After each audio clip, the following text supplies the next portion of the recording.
Sesuai dengan adat istiadat kami di Seram, terutama di Saleman, setiap pengunjung yang datang dia harus melalui orang adat.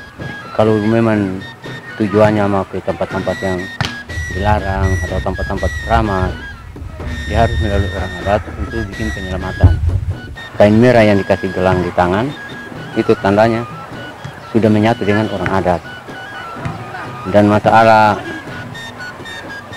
untuk rintangan, halangan dari pihak barang halus lah, itu tidak mungkin, dan kami yakin tidak ada, sebab pengunjung datang itu sudah ketemu dengan kita orang adat. Akhirnya di sini kita bikin pelepasan ritual adat itu bersama-sama dengan leluhur untuk menyaksikan. Jadi itu namanya adat Saleman.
Ekspedisi tahun 1908 di bawah tim Meduna yang terdiri dari negara Amerika, Prancis, dan Australia.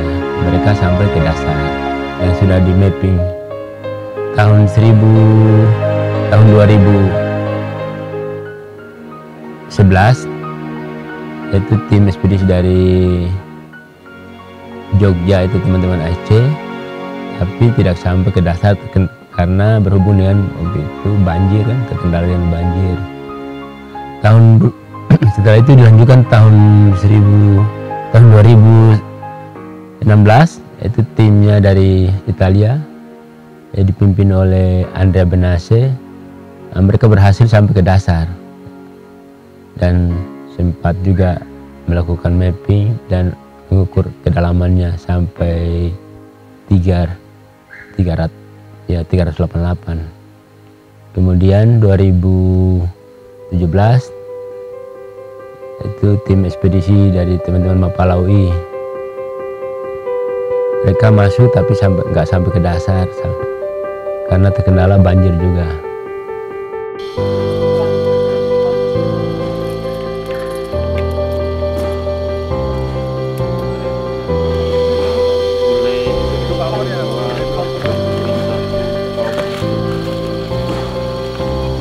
Bang, potong aja ya. Aku minta 2 dong.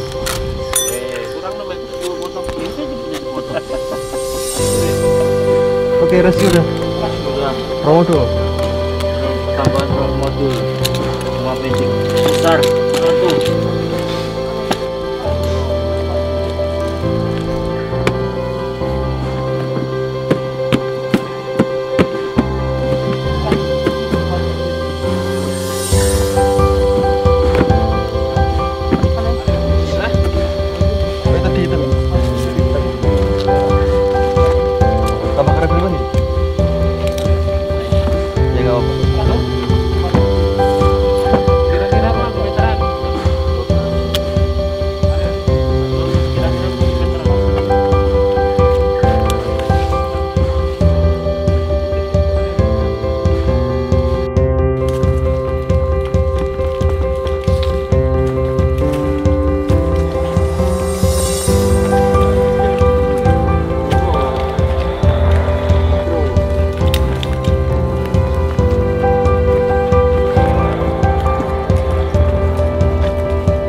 Pemasangan lintasan hari pertama itu adalah kita orientasi terhadap medan.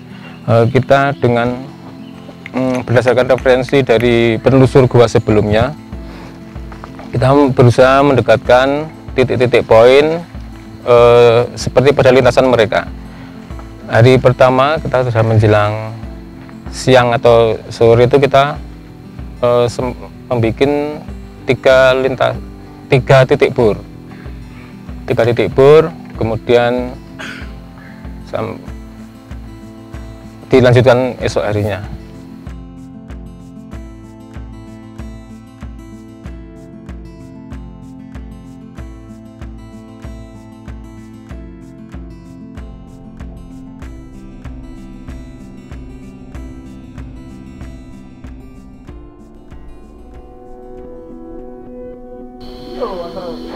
Malu dengan pakai itu yang itu sebab sekarang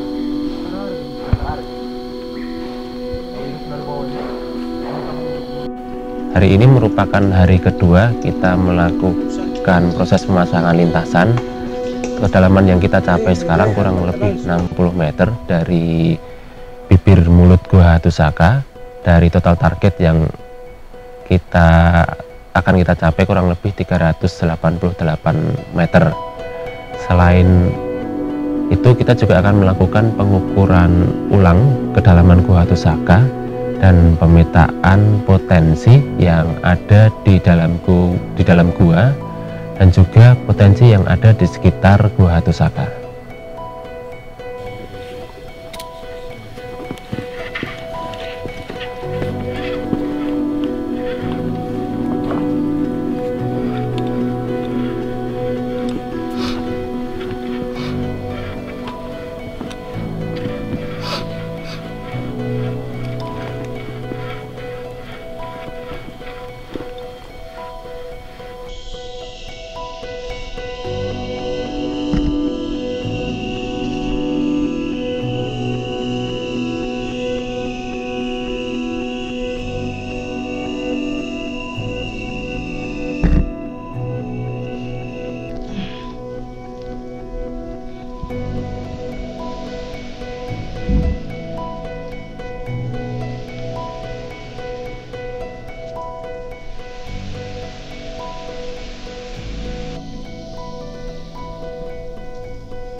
Sudah sampai dasar kah untuk fledging tip dan center untuk pemberat tali putih ganti?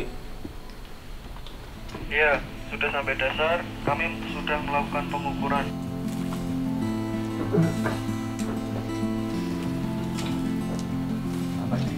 Satu meter. Ditarik 1 meter terkopi ganti. Mas Sigit, ditarik sampai saya bilang stop. Terkopi. Stop.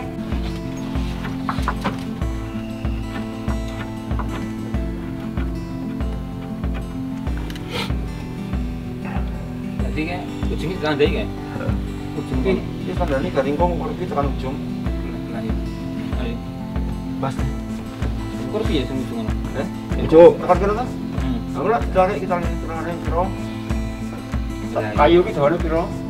Nah, kayaknya melengkung. Ya aku belum ke situ. Silakan lanjut laporannya. Panjang lorong A sebesar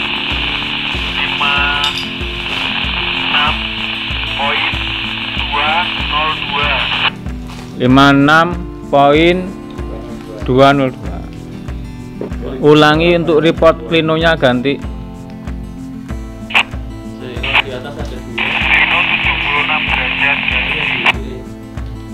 Terkopi klino 76 derajat korek.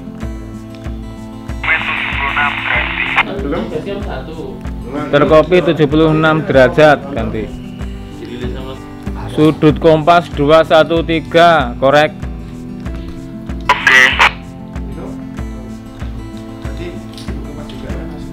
Laporan kompas terkopi.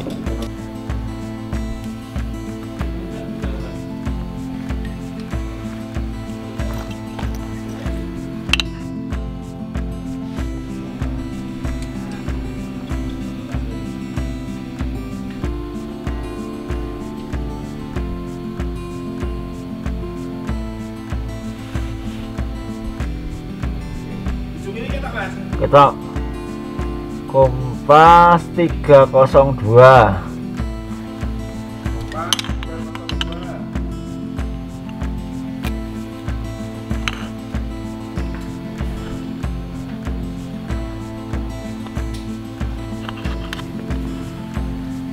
Klino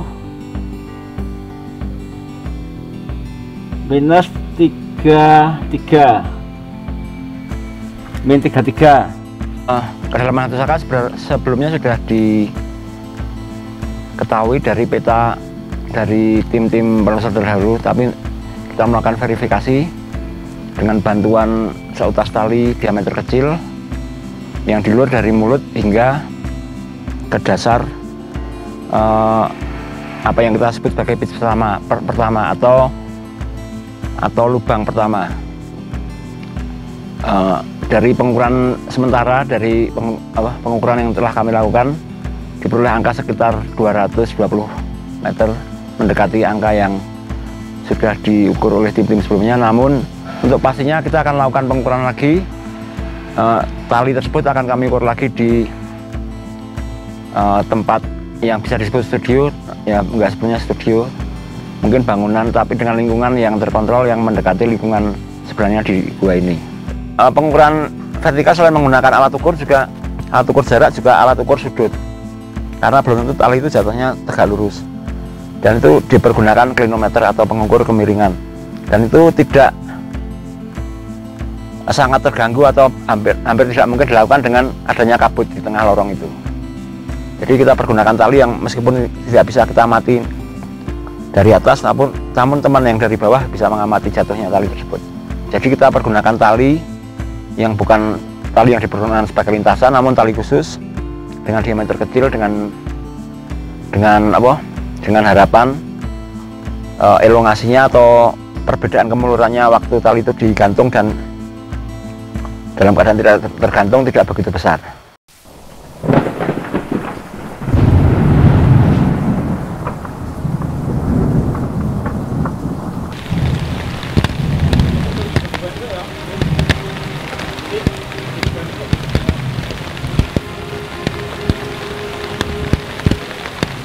Kita sampai ke pitch pertama,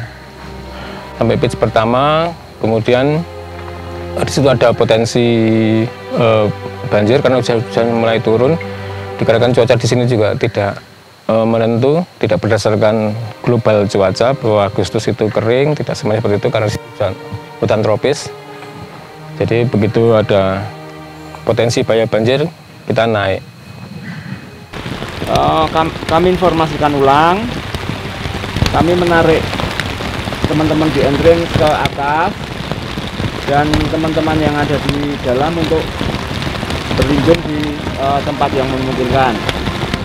Namun kami tidak dapat menerima informasi dari Basecamp dengan baik suara karena ada gangguan di alat komunikasi kami gitu.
Assalamualaikum warahmatullahi wabarakatuh.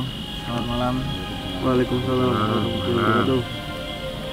Tadi untuk penelusuran evaluasinya untuk teman-teman yang di tim sudah sampai mana tadi? Iya, positernya di sini. Di sini tuh. Ono pitch di. Berarti positernya di sini. Oh, ini ada pitch kecil ini ya? Iya. Ada klaim dorongan kecil, baru itu slope, baru langsung medun nih. Turun ke bawah kan. Berarti itu hanging ke bawah. Jadi itu habis itu muter, ini muter. Baru itu ketemu lorong besar ya. Ini kan dari putus ini kan. Iki pertemuan beda sih. Slow. Lagi ya baru ini slope ini juga butuh pasang lintasan nih kalau gambarnya kayak gini. Kalau mau lewat itu lebih cepat lagi. Di mana Mas? Lewat sini Mas? Enggak. Ke kiri. Tapi ini slope nganu banget. Nah kalau maksudmu yang muter ini landai ini ada, ini kan dari masuk bentar ada cabang ke sana, terus nembus ke jalan lingkar ini. Turun ultimate pitch. Oh berarti turun langsung ke sini terus baru jalan ke sini Mas ya, baru rigging lagi sini. Ini turun dikit. Kalau dari plannya yang resolusinya bagus kelihatan. Plan tapi. Plan. Ini turun sedikit, sini ada lubang ke sana, baru muter ke sini, tembus sini. Nah, tapi kalau dari sini langsung susah. Ya enggak, ya slope terjal. Dan barangkali rockfall batu-batunya baru tempel semua. Iya. Belum tahu sih kondisi batuannya. Iki 180 iki saka kene, Bang. Saka kene, Mas. Ora lah, nek saka kono iki wae cuman 120 kok. 120. Kondi. Iki ultimate pitch. Kan 70 kan, itu 70 dari mana tuh? 70 kan ini. Ini 20, ini 30, ini 30. Saka kene wae iki cuman 120 kok. Tapi ini dia jatuhnya 70 tuh sampai sini apa sampai slope sini kan besok lagi. Salah satu yang meragukan itu. Ini total dengan total pitch dengan total kedalaman yang dicantumin ini beda. Beda loh, tadi aja beda. Jadi mau kira mau kurang berapa di? 100 kurang 60. Betul ya 60 ya. Berarti besok jam berapa sebenarnya? Jam 7 clean bisa? Atau jam 6 clean?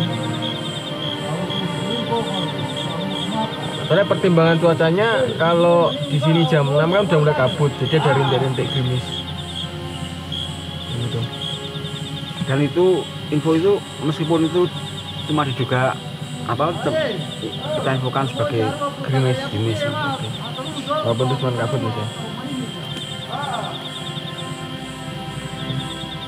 Jam 9 lagi terakhir keluar. Terlalu marah Mas Ki? Terlalu malam.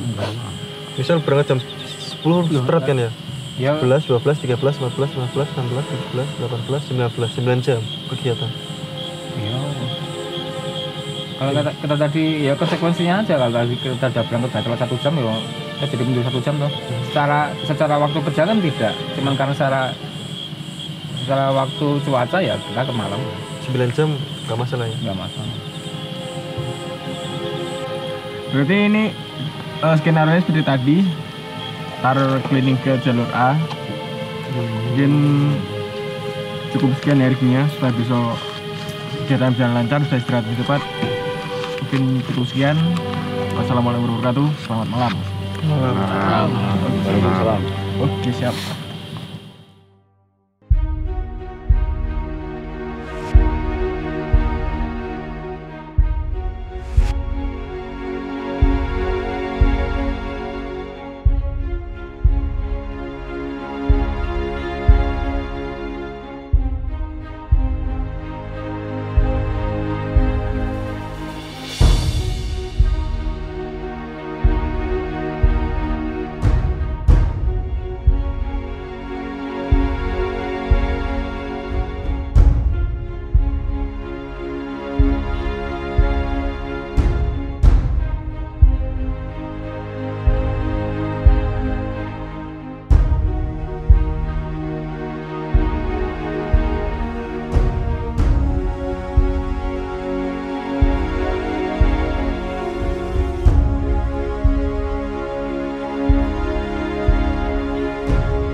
otomatis begini.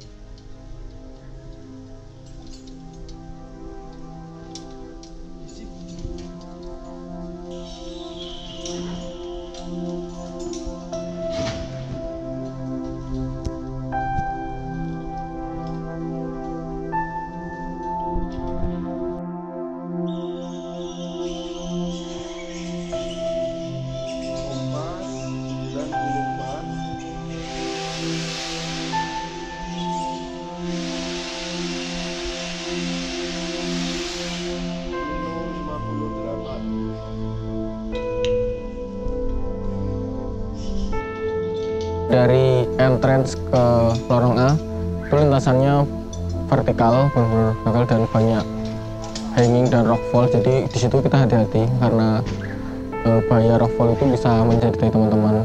Nah, kita turun sekitar kurang lebih 150-an itu sampai di lorong A, terus ke lorong A sampai ke teras Ulpi Damage itu sekitar 70 meteran. Setelah itu kita lanjutin dari teras itu sampai bottom itu sekitar kemarin kita ukur 174 itu sampai dasar. Nah, di masing-masing lorong itu memiliki bahaya dan kesulitan masing-masing. Di lorong A itu sangat berbahaya karena jatuhan dari atas itu bisa-bisa menyetir dari teman-teman. Jadi udah lokasinya sempit dan bahaya, apalagi ketambahan dengan bahaya rockfall yang dari atas. Untuk Bogor Ultimate itu lintasannya lorongnya besar, itu terhubung dua lorong besar terhubung di situ jadi satu, dan bahaya di situ untuk hujan itu jadi aliran air, jadi lumayan bahaya dan banyak runtuhan. Untuk di bottomnya itu ruangannya besar, kurang lebih seukuran lawan bola. Kemarin saya ukur panjangnya sekitar 115 meter dan lebarnya 60-an meter. Nah, itu kurang lebih perbandingannya lapangan bola yang ada di dasar, dan itu indoor besar sekali. Tinggi atapnya lebih dari 170-an meter. Di bawah itu tidak ditemuin genangan, temuin aliran air, tapi cuma ada beberapa genangan. Jadi air yang dari atas itu belum langsung hilang. Ada di lorong yang sebelah barat itu, yang sisi barat itu berpasir dan berbatu, sedangkan yang sisi timur itu cenderung kerikil, berlumpur gitu, dan daun-daun. Jadi akhirnya limpasannya ke situ, kayak gitu.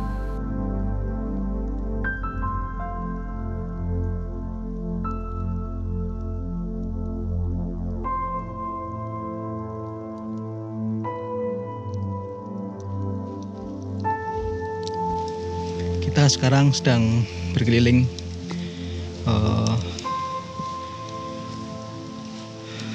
dasar Gua Hattusaka yang konon merupakan gua terdalam di Indonesia.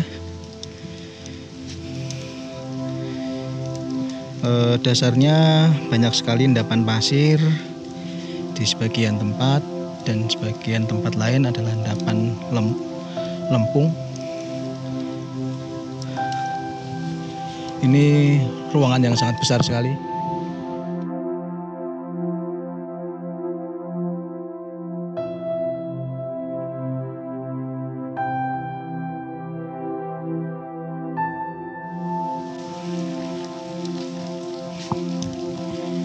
Ini bekas aliran. Wah, cacingnya bisa dilihat besar sekali.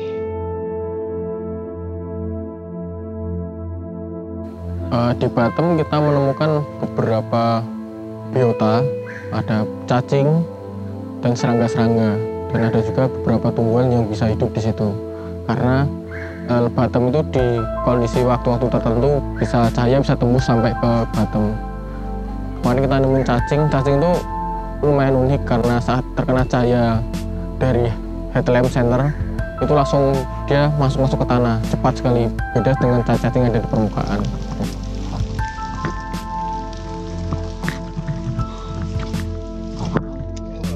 Lumpur, saya harus menghindar dari tempat berlumpur ini. Ini tempat menghilangnya air di sini. Tidak tahu kemana. ke sana, ke sana.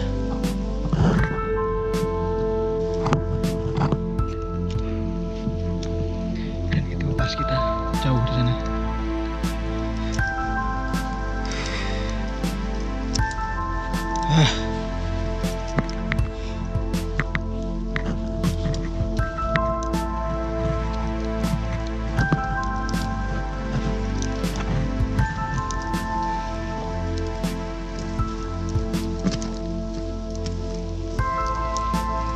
Sampai di tempat yang berpasir lagi.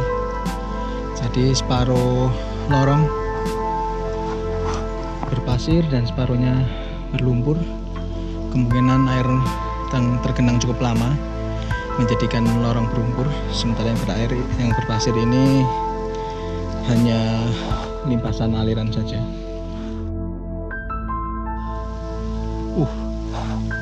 Kita lihat kawan kita Bokir menjauh di sana, tidak kelihatan lagi. Kita hanya perwakilan 2 orang saja, dikarenakan potensi waktu nanti akan termakan banyak untuk semua tim sampai ke bottom atau ke dasar. Setelah sampai di atas, sampai pitch pertama, kita putuskan untuk istirahat, dikarenakan waktu sudah menjelang malam dan waktu itu informasi cuaca dari luar ada potensi bahaya banjir. Jadi kita stay atau nginap di pitch pertama untuk hari berikutnya. Dari atas sampai ke bottom total kurang lebih ada sekitar 25-an. Itu intermediate dan variasi yang lainnya. Itu pun dengan panjang yang bervariasi. Kondisi penelusur yang utama yang penting mental sebenarnya, karena dengan kedalaman seperti itu, terus dengan cuaca, dengan suhu yang sangat dingin, itu memiliki harus mental yang kuat. Yang kedua fisik harus prima, karena dengan panjang lorong, kedalaman lorong yang lumayan dalam, yang sangat dalam itu harus memiliki fisik yang kuat. Gitu. Sama penelusur yang memiliki teknik atau jam terbang yang tinggi, karena ada trouble sedikit itu bisa berpengaruh besar terhadap penelusuran.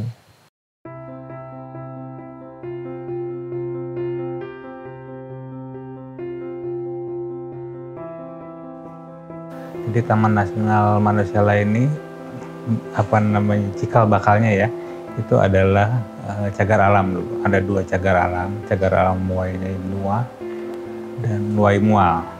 Jadi cagar alam Muai Nua ini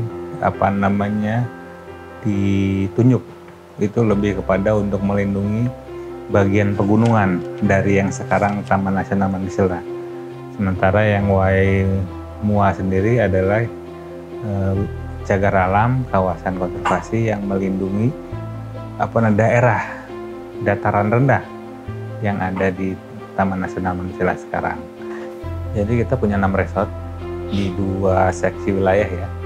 Jadi seksi pengelolaan Taman Nasional wilayah 1 yang ada di Wahai terdiri atas 4 resort.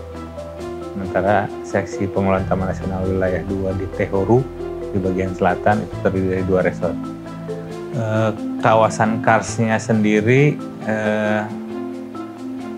hampir merata ada di semua resort ya, tapi porsinya beda-beda. Yang terbesar ada di resort Masihulan, kemudian resort Huahulu dan resort yang ada di selatan yang mencakup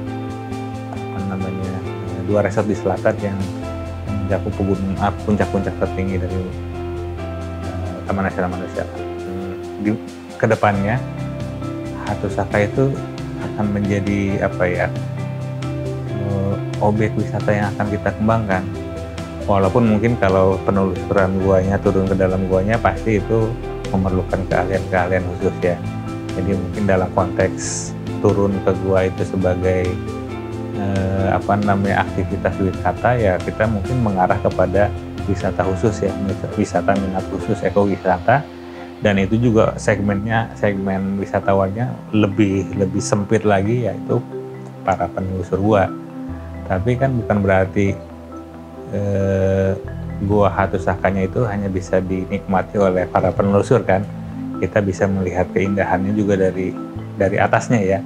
Barangkali ke situ kita akan, untuk wisata seperti itu juga akan kita kembangkan, yang ya tentu saja mungkin juga bukan wisata massal namanya ya, tapi segmennya akan lebih luas kepada